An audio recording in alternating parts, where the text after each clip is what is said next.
Vous allez assister dans quelques instants à l'ouverture des soumissions. C'est-à-dire qu'un appel d'offres international a été lancé sur plusieurs supports de presse internationaux, dont Le Monde en France et Face en Allemagne, et que des lecteurs ont envoyé une cinquantaine d'enveloppes proposant une offre pour l'achat du mètre carré artistique.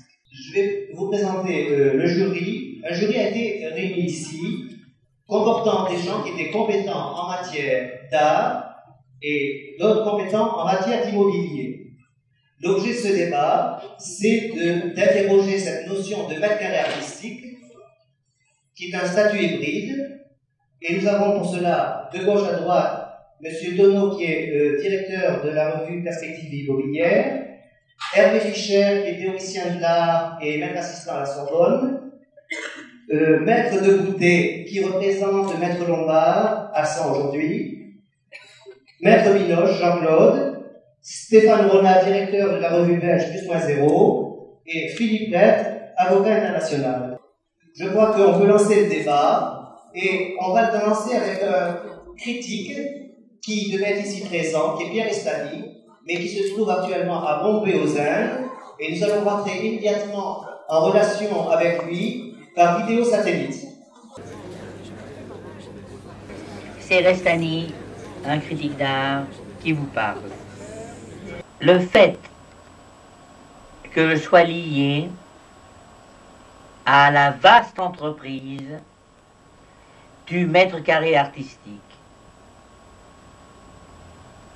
montre que pour moi, Fred Forrest touche à travers cette démystification de l'art la racine même de l'art, qui est le fétiche de la beauté qui se vend et qui se vend en tant que telle. Un mètre carré artistique est avant tout un mètre carré, c'est-à-dire une notion totalement abstraite de la géométrie, celle que justement Descartes pouvait méditer dans le pré où il est né. Et justement, la référence à la donnée la plus simple et fondamentale de la géométrie, c'est-à-dire le mètre carré, vous donne à réfléchir sur ce que l'art en tant que tel peut susciter comme phénomène de compréhension, de compromission, de complicité, de plaisir, de bonheur et de supplément d'âme, parce que je n'hésite pas à dire que dans ce mètre carré d'artistique, il y a aussi le supplément d'âme, et c'est ce qui donne à toute la démarche de Fred Forrest sa valeur sociologique, humaine et poétique. En 1977, Fred Forrest conçoit le projet du mètre carré artistique qui l'amène dans les formes légales à la création d'une société civile immobilière dite du mètre carré artistique.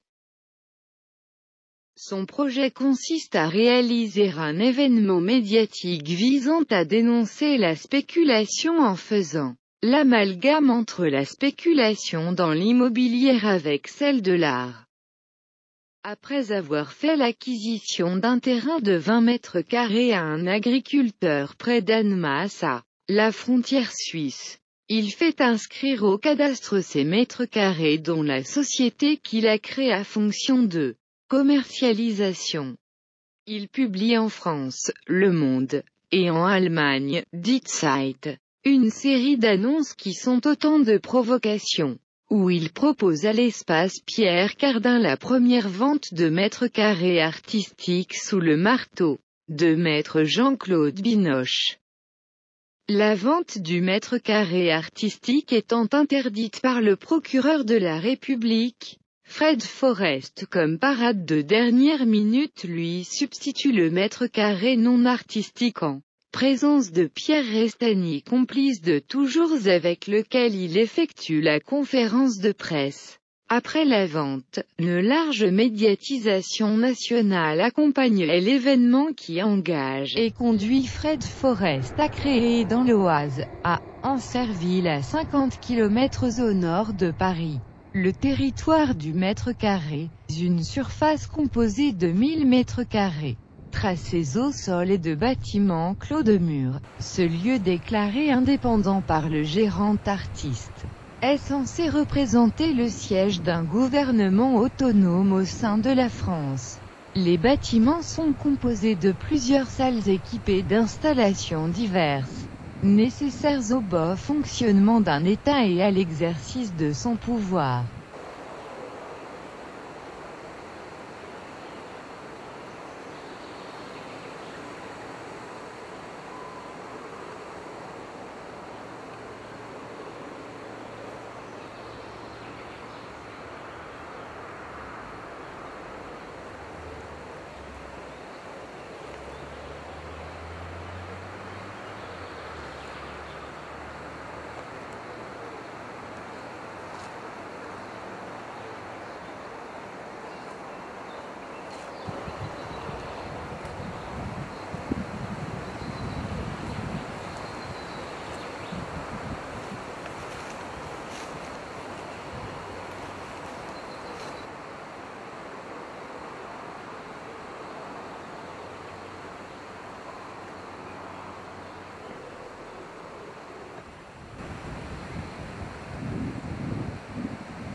Ça, c'est une position importante dans mon dispositif territoire, parce que cette fenêtre est le lieu de passage entre la réalité ici, qui relève de la fiction, de l'imaginaire, et la réalité physique avec les mètres carrés au sol, qui représentent la réalité. Voilà.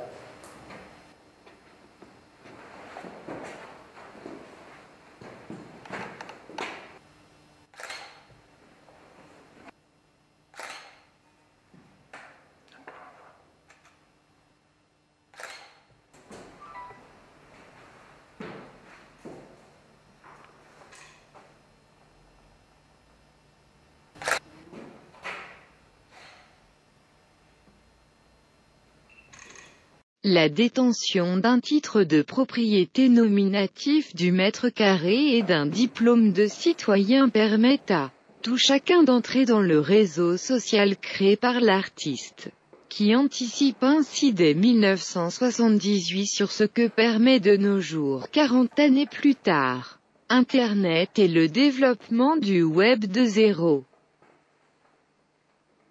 Alors, ce sont des gardes électroniques. Et s'il y a l'introduction d'un intrus sur le territoire, ils interviennent immédiatement grâce à cet engin. Voilà.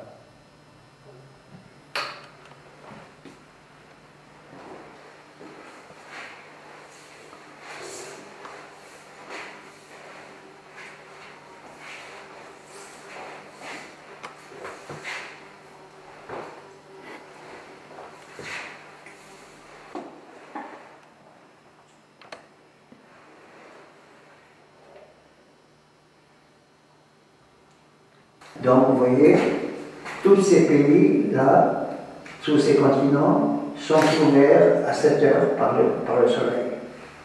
Et alors ça évolue en fonction de la Terre qui tourne.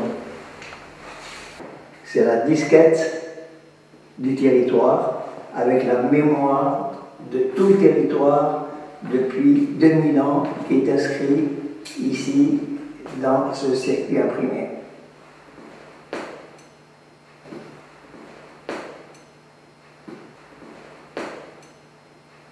Oui, et ça, c'est un système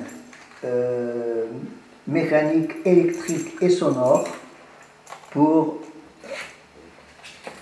représenter le territoire.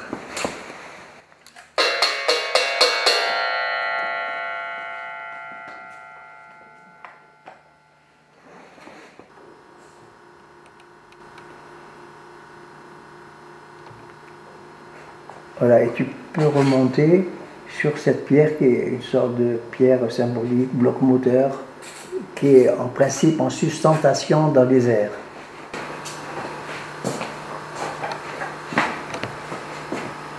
C'est une surface peinte qui est destinée à recevoir des projections de films et de diapositives et qui change en forme et en couleur cette surface. C'est à partir de cet essai, de cette expérience que j'ai abandonné la peinture pour passer à autre chose. Territoire du mètre carré, ça c'est la parcelle numéro 1, la parcelle unique, et ça c'est le plan en Suisse où avait été acheté à un agriculteur, c'est 20 mètres carrés. Alors ici, c'est la prison du territoire, parce que dans tout territoire, dans tout État, il y a une prison.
Alors, ça c'est un système de représentation du territoire. C'est comme un jeu d'échecs où on déplace les mètres carrés.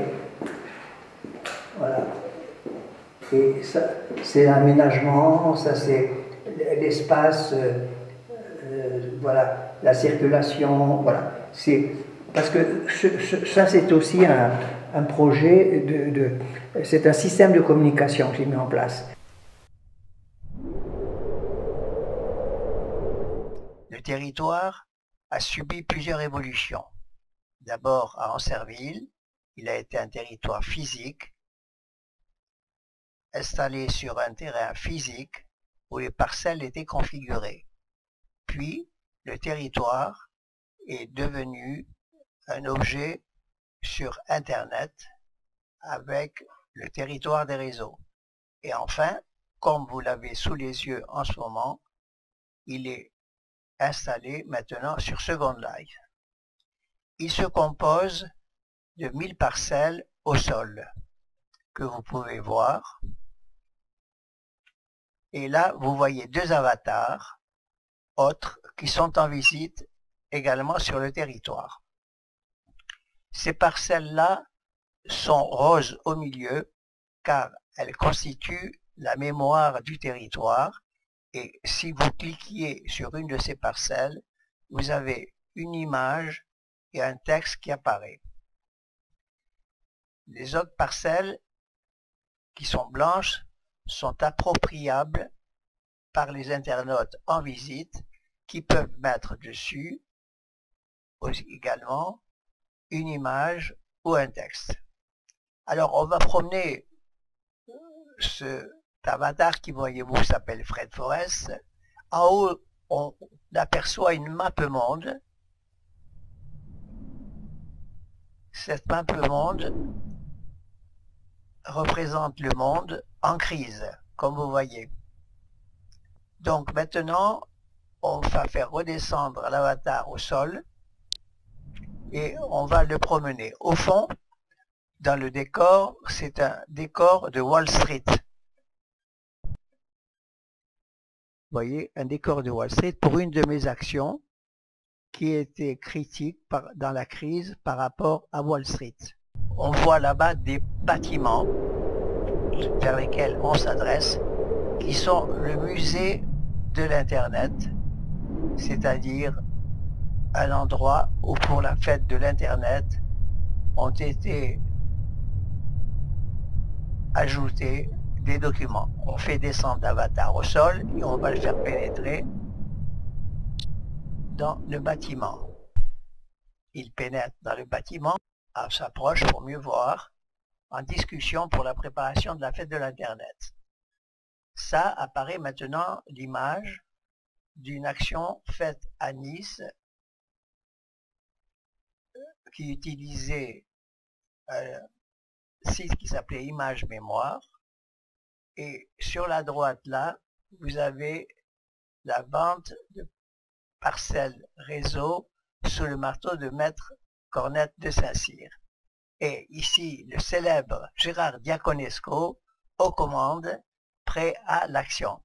Alors, si on fait le tour des différents panneaux, on peut voir des informations visuelles ou textuelles concernant la préparation de la fête de l'Internet dès 1998.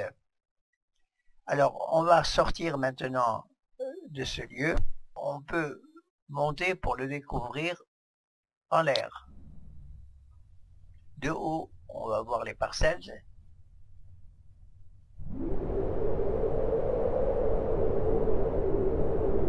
Mais il faut qu'on voit le territoire. Oui, alors ça c'est une autre installation du territoire qui était le musée du territoire, qui est un musée où apparaissaient aussi des informations. Mais on va retourner maintenant encore beaucoup plus haut. Voilà. Plus haut encore. Voyez-vous, on monte différents étages et on va arriver. Ça, c'est les différentes phases du musée qui ont été mémorisées. Et voilà l'élaboration du territoire. Donc, le territoire dans sa forme originelle, qui est un cadastre formé de mètres carrés et qu'on peut voir sous des angles différents. On le voit avancer et vous voyez, cet avatar, c'est une effigie de moi-même car il s'appelle Fred Forrest. Donc le territoire est extensible à des kilomètres et il peut être reconfiguré dans d'autres espaces à des échelles différentes. On va redescendre dans les étages du dessous sur le territoire tel qu'il existe actuellement et on s'approche sur le territoire expérimental. Territoire expérimental, pourquoi? Parce que c'est un jeu de communication ou de simulation, comme vous l'avez compris, qui est là pour traiter les problèmes de société. D'ailleurs, sur le panneau, on devrait retourner devant le panneau qu'on vient de dépasser, et voilà, et s'approcher pour lire ce qu'il y a écrit. Aire territoriale du mètre carré artistique, continuation du projet du territoire du mètre carré artistique, démarré en 1977 par Fred Forrest, surface de créativité et de représentation faisant appel à l'intelligence et à l'imagination collective. Dans le dessous, vous voyez l'URL qui permet d'accéder à ce site. Vous me direz que Duchamp a déjà fait la même chose avec les ready-made. Mais les ready-made étaient en fait une sculpture née du produit de l'industrie de masse contemporaine qui devenait une œuvre d'art. Le passage d'un produit standard à l'œuvre d'art est une chose. Le passage d'un concept géométrique standard, d'une unité de calcul standard, le mètre carré, à l'œuvre d'art, c'est une autre chose. Avec le territoire du mètre carré, Fred Forrest a mis en place sur un mode ironique un outil participatif et critique visant à traiter des problèmes de société. Sous forme d'un modèle de communication et de simulation, on peut dire que l'artiste a anticipé sur le web 2.0, en mettant en œuvre un réseau actif de participation, un réseau où ce sont les individus constituant le système qui sont conduits à devenir ses contributeurs. La relation homothétique qu'il réalise en l'occurrence entre la fiction et la réalité lui permet de questionner d'une façon critique et pertinente la seconde par la première.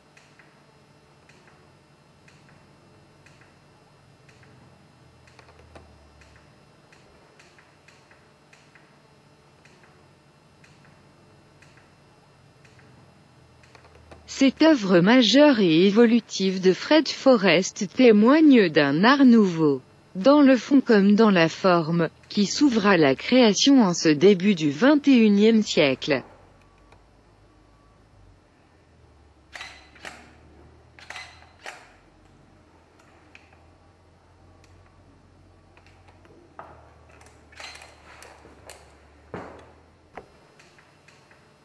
Vous venez de visualiser la vidéo « Le territoire de mètre carré artistique de Fred Forrest » avec la contribution de Ivana Samandova, Borian Zarevski, la participation anticipative de Pierre Restani et ma voix, synthétisée par les moyens numériques qui me sont propres.